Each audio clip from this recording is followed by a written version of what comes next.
આ ત્રણ ભેદોનું બહુ ધ્યાન રાખવું પડે. અને આ ત્રણેય ભેદ 5 કારણોને લીધે થાય છે. એક,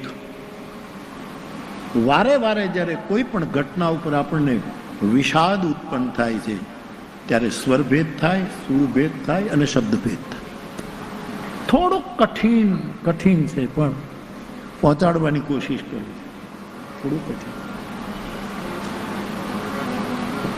વક્તાઓને ખબર પડે છે કે શબ્દભેદ થયો કે નહીં, શબ્દભેદ નથી થયો. ગાયકોને ખબર પડે કે મારો સ્વર બદલ્યો નથી ને, સ્વરમાં ગોટાળો નથી થયો. અને વાદકોને ખબર પડે કે ક્યાંક સૂર ખોટો તો મરાય નથી ગયો ને ક્યાંક ખોટો સૂર નથી, ખોટી આંગળી નથી દબાઈ ગઈ. અને ત્યારે